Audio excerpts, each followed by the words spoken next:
সংগ্রামী উপস্থিতি, আজকে আমরা এখানে যে মার্কার ডাকে উপস্থিত হয়েছি সেই মার্কার নামটা কি বলেন তো সকলে একবার? সবাই বলে সবাই বলি হাত পাখা। আমাদের প্রতীক হচ্ছে হাত পাখা। আমাদের যে আমির, তিনার নাম কি আমরা জানি সবাই? মুফতি রেজাউল করিম পীর সাহেব হুজুর চরমোনাই। তিনি লোক হিসাবে কেমন ভাইয়েরা আমার? কেমন ভালো দেখেন।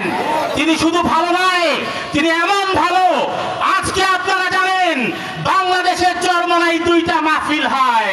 সেই মাহফিলে সাধারণ জনতার সাথে আমাদের দেশের সবচেয়ে নিকৃষ্ট লোক, চোর ডাকাত গুন্ডা মস্তান, তারা চরমোনাই মাহফিলে গিয়ে পীর সাহেব হুজুরের সংস্পর্শে এসে তার হাতে বায়াত হয়ে আল্লাহর ওলিতে পরিণত হয়ে যায়। তাহলে বলুন আমাদের পীর সাহেব হুজুর কেমন ভালো, যার কাছে চোর গুন্ডা বদমাশগুলো আল্লাহর ওলি হয়ে যায়। আমাদের দেশে আরো নেতা রয়েছে, আরো দল রয়েছে, আমরা দেখেছি সেই সব দলের কাছে ভালো মানুষগুলো যদি যায়, ভালো মানুষগুলো গিয়ে চোর দুর্নীতিবাজ মস্তান টাকাবাজে পরিণত হয়ে যায়। তাদেরও একটি দল আর আমাদেরও দল, পার্থক্য এখানেই। আমার দলে মানুষ গেলে, আমার পীর সাহেব হুজুরের সংস্পর্শ হলে আল্লাহর ওলি হয়ে যায়, আর অন্যের দলে গেলে চোর ডাকাত দুর্নীতিবাজ হয়ে যায়।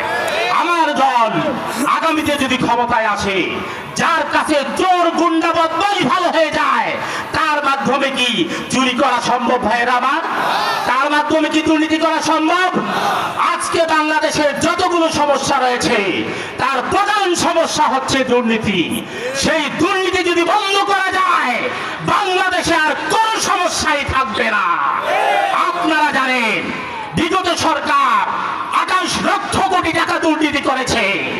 এর আগে সরকার 5 বার দুর্নীতিতে চ্যাম্পিয়ন হয়েছে। তারা যেই টাকাগুলো চুরি করেছে, এগুলো কাদের টাকা? এগুলো আপনাদের টাকা, আমাদের টাকা। আপনাদের আমাদের টাকা দুর্নীতি করে আজকে তারা বিদেশে টাকার পাহাড় বানিয়েছে। আমরা ইসলামী আন্দোলন প্রতিজ্ঞা করছি, ইসলামী আন্দোলন যদি ক্ষমতায় আসে, 1 টাকার দুর্নীতি হবে না। আমি আরো কিছু বিষয় বলার, সংগ্রামী বন্ধুগণ, আমি আমার নির্বাচনী এলাকার কিছু প্রতিশ্রুতি ব্যক্ত করছি। আল্লাহ পাক যদি আমাকে আগামীতে আপনারা নির্বাচিত করতে পারেন, আমি ইনশাআল্লাহ আমার দেশের বেকারত্ব, আমার অঞ্চলের বেকারত্ব সমস্যা দূরীভূত করব।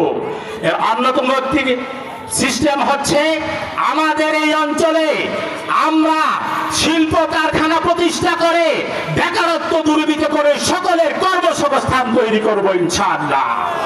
আরেকটি বিষয় বলি, আমাদের এখান থেকে যারা প্রবাসে যেতে চান, আমরা প্রবাসী কল্যাণ ব্যাংকের মাধ্যমে আমাদের এখান থেকে প্রবাসে লোক পাঠিয়ে ইনশাআল্লাহ আমাদের এখানে আমাদের এই অঞ্চলকে উন্নয়ন করব।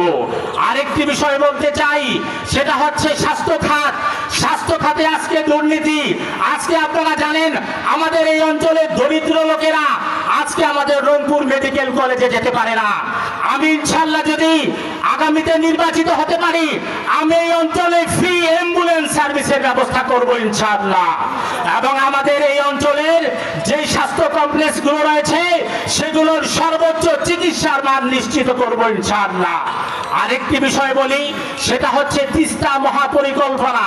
এটা যদিও জাতীয় ইস্যু, কিন্তু যেহেতু আমাদের এই অঞ্চলে তিস্তা নদী ঘেঁষা অঞ্চল, আমি ইনশাআল্লাহ নির্বাচিত হলে তিস্তায় যারা ক্ষতিগ্রস্ত হয়েছে তাদের পুনর্বাসনের সর্বোচ্চ চেষ্টা করব ইনশাআল্লাহ।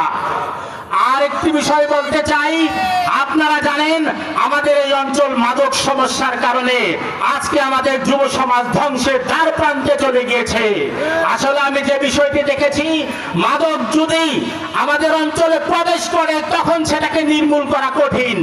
কিন্তু আমি বলতে চাই, আমি ইনশাআল্লাহ আমাদের এই বর্ডার দিয়ে মাদক প্রবেশ নিষিদ্ধ করব ইনশাআল্লাহ। আমি আর কথা দীর্ঘায়িত করতে চাই না। আপনাদের সকলের সুস্বাস্থ্য দীর্ঘায়ু কামনা করে আগামীতে হাত পাখা হাতটাকে বিজয় করে আপনারা ঘরে ফিরবেন ইনশাআল্লাহ। আমরা আর কোন দুর্নীতিবাজ চোরদেরকে ক্ষমতায় দেখতে চাই না। সকলের সুস্বাস্থ্য ও দীর্ঘায়ু কামনা করে আমি আমার সংক্ষিপ্ত কথা